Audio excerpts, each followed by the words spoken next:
Halo semuanya, selamat datang di episode 3 dalam Akademi Komunikasi by Stanley Academy. Di video kali ini janji gue.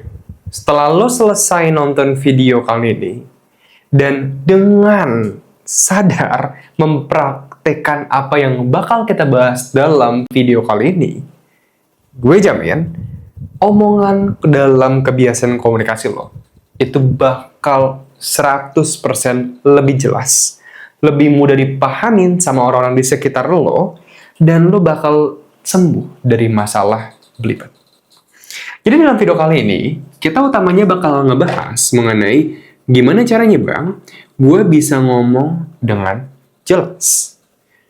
Well, kalau misalkan kita nanya tentang gimana caranya gue bisa ngomong dengan jelas, maka pada umumnya itu bakal ada 3 hal yang kalau lo praktekkan, itu bakal bikin pesan lo bisa lebih mudah untuk dipahamin oleh orang lain. Tapi gue mau spoiler sedikit. Yang dimaksudkan dengan ngomong jelas di sini, itu bukan berarti orang paham 100% apa yang pengen lo sampaikan. Enggak. Sangat tidak mungkin banget untuk orang bisa memahami 100% apa yang lo sampaikan. Karena yang pengen lo sampaikan itu aslinya ada dalam pikiran lo. Nanti bakal keluar dari mulut kita melalui kata-kata.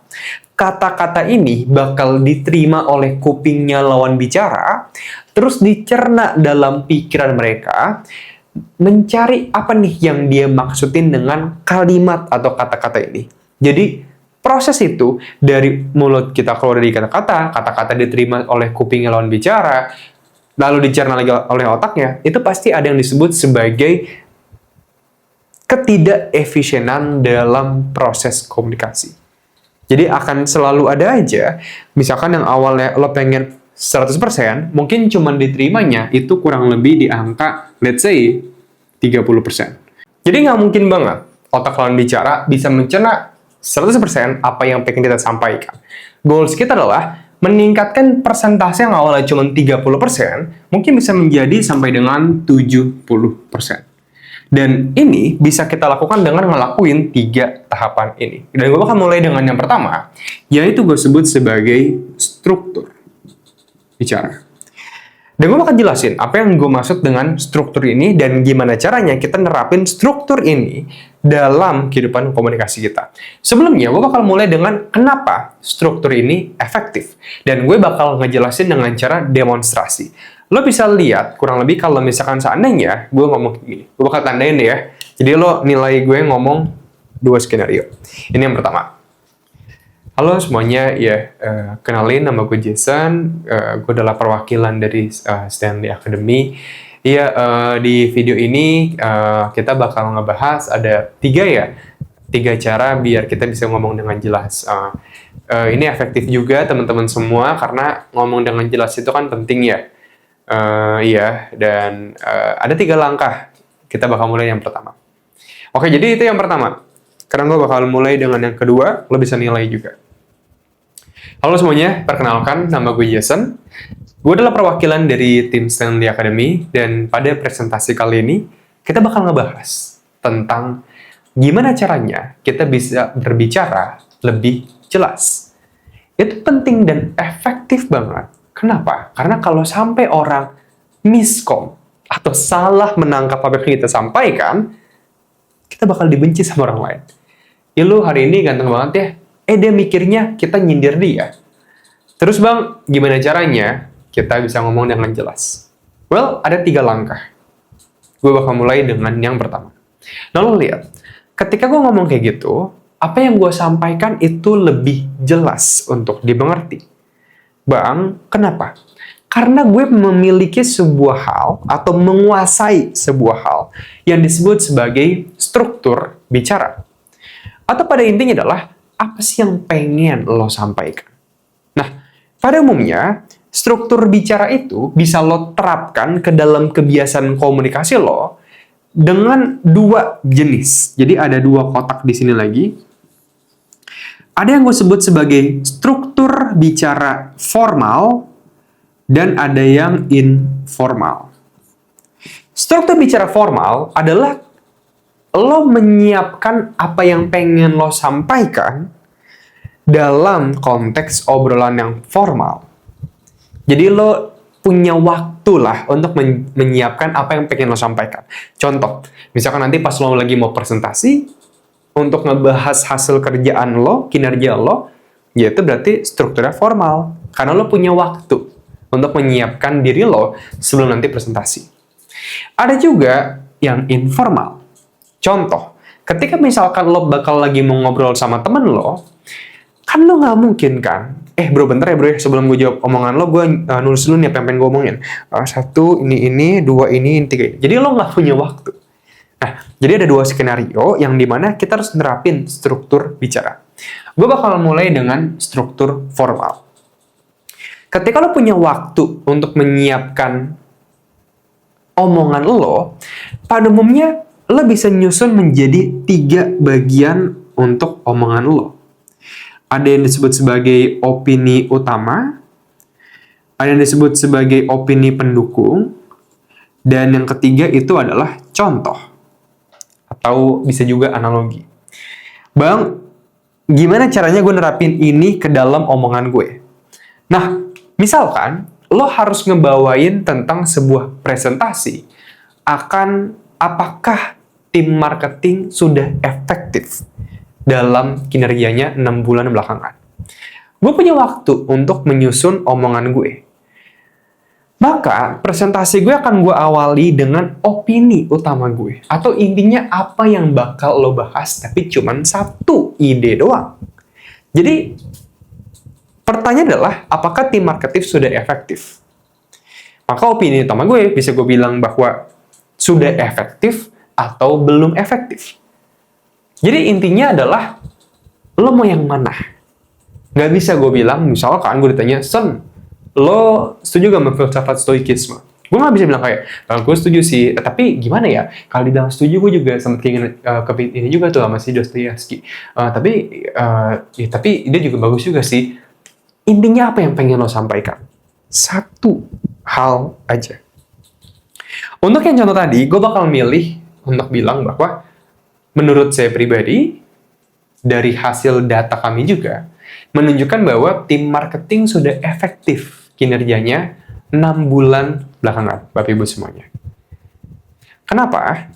Nah, ketika lo udah selesai menyatakan opini utama, maka untuk bikin pesan lo lebih jelas lagi untuk mudah dipahamin, kita bakal lanjut dengan kata yang kedua, yaitu adalah kalimat pendukung.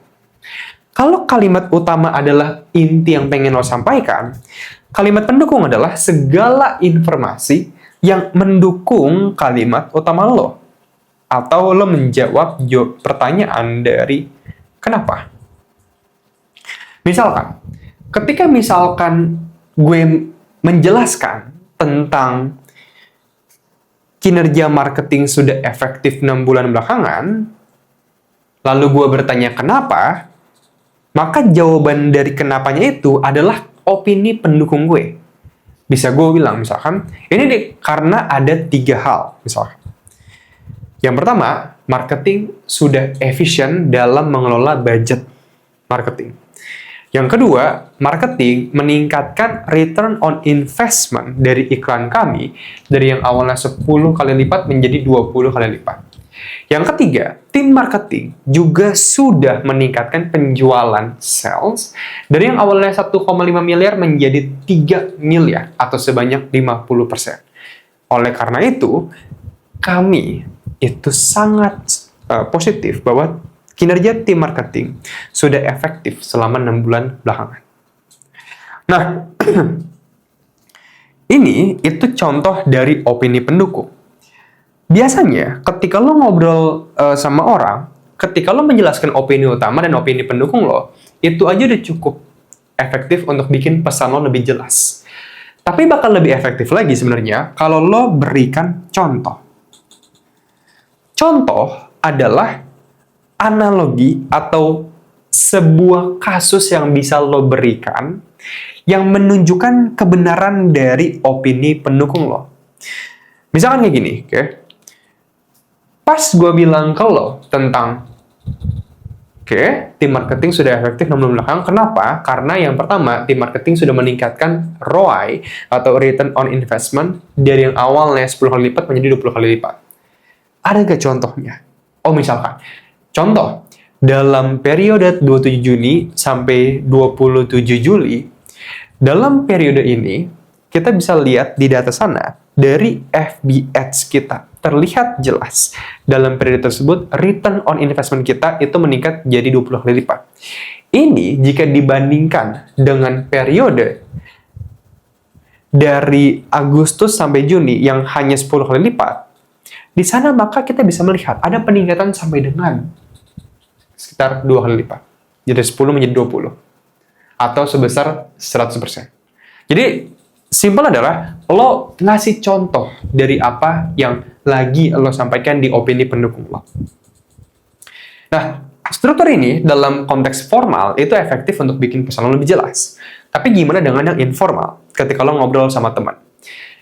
Ketika lo ngobrol sama teman, pada intinya adalah otak manusia itu bakal lebih mudah memahami apa yang lo sampaikan kalau lo memberikan sebuah hal yang disebut sebagai reason plus justification.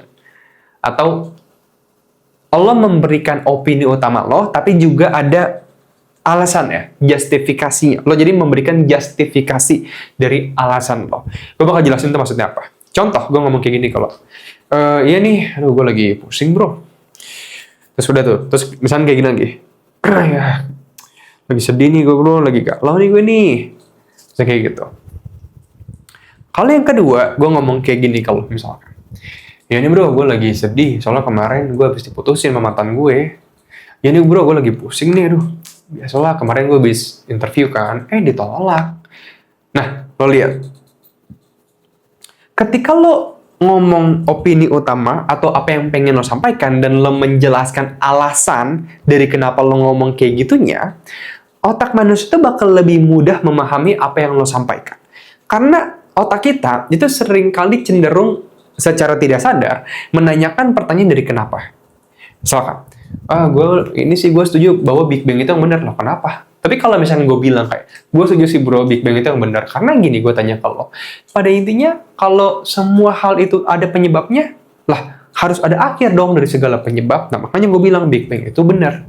Jadi kita lebih mudah mencerna apa yang dia sampaikan. Dia setuju bahwa Big Bang itu benar karena dia menjelaskan alasan dia. Itu bikin kita lebih mudah memahami lah apa yang dia sampaikan. Jadi next time ketika kita berbicara, kalau di struktur informal, lo bisa biasakan menjelaskan kenapa lo ngomong kayak gitunya.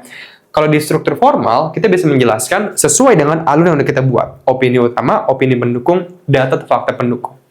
Sedikit tips tambahan untuk yang bagian formal, bonus tambahan. Terkadang seringkali kita itu kalau misalkan presentasi udah bikin kata demi kata. Jadi kita bawa kertas, kita ngomong. Nggak harus kayak gitu banget. Terkadang kita presentasi, ingat, kita manusia. Kita bisa belibet sedikit, kita bisa muter-muter sedikit. Tapi yang penting adalah kita punya alur dari formal ini. Kita punya alur dari apa yang kita omongin. Ini untuk struktur. Sekarang gue bakal masuk ke yang kedua. Yang kedua, selain dari struktur, itu juga ada yang disebut sebagai tempo atau kecepatan. Contoh, gue ngomong kayak gini ke lo. Halo semuanya, kenalin nama gue Jason. Pada presentasi kali ini gue bakal ngebahas juga. Di sini ada teori yang pertama, dan ini yang kedua. Halo semuanya, kenalin nama gue Jason. Pada presentasi kali ini, kita bakal ngebahas sebuah konsep yang menarik banget, yaitu adalah, ketika gue ngomong kayak gitu, ada dua hal yang gue lakukan untuk bikin pesan gue lebih jelas. Satu itu disebut sebagai filler words atau kata-kata pengisi, dan yang kedua itu adalah speed di sini atau kecepatan. Seringkali gue gabungin di tempo, tapi intinya adalah di tempo ada dua hal yang bakal kita bahas. Ada filler kata-kata pengisi, dan ada juga speed atau kecepatan. Ketika lo menggunakan kata-kata pengisi kayak itu bikin apa yang pengen lo sampaikan susah buat dimengerti oleh lawan bicara lo. Karena pada intinya adalah lawan bicara itu kan mendengar segala suara yang lo keluarkan. Ada kata-kata lo, kayak gue sekarang nih, ya kan, ada kata-kata gue yang gue sampaikan, dan ada juga biasanya yang gue hasilkan karena kebiasaan gue untuk pakai Misalkan, gue ngomong kayak kalau, bro, lo tetap dengernya, iya, bro, tapi di otak lo, yang dicerna itu cuman iya, bro. Karena yang dicerna cuman iya, bro, tanda tanya otak lo, maksudnya apaan nih? Oke, jadi lo dapet poinnya. Jadi kata-kata pengisi itu, ibaratnya kayak noda di kacamata yang dimana bikin kita susah ngelihat dengan jelas apa yang pengen harusnya kita lihat. Nah, Bang, terus solusinya gimana buat kata-kata pengisi? Kata-kata pengisi bisa lo ubah kebiasaannya menjadi diam atau hening. Jadi alih-alih lo mengisi kekosongan omongan lo dengan kata-kata pengisi, lo menggunakan jeda atau keheningan. Misalkan yang awalnya gue sering kayak gini, ya halo semuanya, nama gue Jason. E-nya lo ganti jadi kosongan aja, keheningan aja. Halo semuanya, nama gue Jason. Pada video ini, kita bakal ngebahas tentang konsep dari Telegram. So, apa itu Telegram? Telegram, lo lihat, jadi ada jeda atau keheningan antar kalimat kita. Keheningan itulah yang bikin otak lo bicara, bukan lagi lebih mudah memahami apa yang kita sampaikan, tapi bikin otak mereka enak mendengarkan omongan kita. Yang kedua adalah speed atau kecepatan. Ketika lo ngomong terlalu cepat, otak lo bicara itu harus cepat juga kerjanya untuk mencerna apa yang lo sampaikan. Dan gue menemukan bahwa otak lo bicara itu bakal lebih enak mendengarkan apa yang didengarkan ketika si subjek bicaranya, si komunikatornya, dia berbicara 3-5 kata per kalimat. Kayak gini contohnya. Halo semuanya, nama gue Jason. Pada presentasi kali ini, gue bakal membicarakan mengenai sebuah konsep. Jadi, lo ngomong 3-5 kata per kalimat, terus lo jeda, kasih jeda keheningan, jangan pakai kata-kata pengisi. Ketika lo ngelakuin 2 hal ini aja, omongan lo bakal jelas banget. 1000%. Yang ketiga, ini adalah make it simple. Serius. Make it simple. Gue bakal jelasin maksudnya apa. Make it simple adalah bikin apa yang pengen lo sampaikan simple atau mudah buat dipahamin. Ini sifatnya bisa lo cerna dengan dalam tanda kutip relatif. Gini maksudnya, simple adalah ketika lo ngomong sama anak kecil, ya lo harus ngomong dengan gaya bahasa anak kecil. Ketika lo ngomong sama anak SMP, ya lo harus jelaskan dengan kemampuan anak SMP untuk mencerna informasi. Ketika lo ngomong dengan dosen, nggak ada masalah. Lo bisa ngomong dengan standar pengetahuan mereka. Dengan pengusaha juga sama. Tapi intinya adalah, bikin orang sesimpel mungkin untuk memahami apa yang pengen lo sampaikan. Contoh, misalkan gue lagi pengen ngebahas tentang pentingnya dalam komunikasi. Kenapa miskomunikasi itu bisa fatal bagi permasalahan di komunikasi. Pas gue bilang misalkan, let's say ke seorang pengusaha, untuk bikin dia mudah memahami apa yang gue masukkan dengan miskomunikasi, atau pentingnya miskomunikasi, gue bakal bikin itu menjadi simple. Simpelnya bagi seorang pengusaha adalah, gue bakal bilang kayak gini misalkan. Iyalah Pak, kayak misalkan kalau Bapak nih, ya kan sama konsumen gitu kan. Konsumennya misalkan bilang, Pak, saya mau yang itu dong, terserah dia mau yang mana aja. Terus Bapak misalkan bilang, oh mikir terserah itu berarti konsumennya lagi marah nih sama saya. Akhirnya Bapak nolak konsumennya. Lah, padahal kan konsumen yang terserah, maksud Bapak tuh punya gimana gitu kan. Tapi Bapak mikirnya dia malah kesel sama Bapak. Nah, itu terjadinya miskomunikasi. Yang akhirnya apa? Merugikan bisnis kita juga. Misalnya kayak gitu contohnya. Yang kedua, misalkan gue ngomong ke dosen tentang miskomunikasi. Misalkan gue bisa bilang sama dosen komunikasi. Miskomunikasi itu penting banget sih, Bu. Kenapa? Karena kan miskomunikasi itu bisa menyebabkan antara komunikator dan komunikan, di mana proses dari decoding dari si komunikan bakal berjalan tidak efektif juga. ya kan? Yang pada akhirnya apa? Pesan yang awalnya pengen disampaikan oleh komunikator ke si komunikan, nggak disampaikan dengan jelas. Akhirnya, itu bikin miskomunikasi. Lo lihat, simpelnya itu beda kan? Bagi si pengusaha dan bagi si dosen. Jadi, kita harus melihat background dari orang yang kita ajak ngobrol ini di mana? Di programming kah? Di pengusaha kah? Di bisnis kah? Di psikolog kah? Di akademik kah? Di sport kah? Dan sebisa mungkin kita ngomongin dalam ladang mereka, dalam tanda kutip. Pakai contoh yang sesuai dengan ladang mereka, pakai kata-kata yang sering digunakan dalam industri mereka. Jadi, bikin mereka lebih mudah paham apa yang pengen kita sampaikan. Nah, kalau misalkan lo suka banget tipe konten yang kayak gini dan pengen serius investasi skill komunikasi, lo bisa cek program kita juga namanya Communication Mastery. Di sana, lo bakal belajar dalam 20 jam lebih pembelajaran intensif yang dimana lo bakal bisa menguasai skill komunikasi kayak berretorika, komunikasi public speaking, komunikasi massa, komunikasi antar pribadi, psikologi komunikasi, kekuasaan, storytelling, karisma, leadership communication, sales communication, masih banyak banget lainnya. Di sana lo bisa join dengan 1.200 orang lebih dari seluruh Indonesia untuk lancar berkomunikasi. Yang semua itu bakal di-cover dalam 30 days result guarantee. Yang kalau misalnya seandainya, Bang, gue gak ada perubahan apapun, tenang aja, uang lo bakal di-refund 100%. By the way, Bang, bedanya apa dengan di YouTube? Simple. Kalau ini, nggak ada praktek ya. Lo cuma belajar teori. Tapi di Communication Mastery, lo bakal mendapatkan sebuah study case learning yang dimana lo nggak cuma pelajarin teorinya doang. Ingat, 70% perubahan diri kita bukan berasal dari belajar, tapi mempraktekkan apa yang kita pelajari. Jadi di sana lo bakal belajar dengan study case learning, di mana lo harus bisa mengaplikasikan apa yang lo pelajarin di teori ke dalam kehidupan nyata. Jadi ini bukan lagi cuma sekedar pembelajaran, tapi sebuah transformasi. Kalau misalkan lo pengen cek linknya, lo bisa cek aja nanti linknya di pin komentar di bawah. Bye-bye.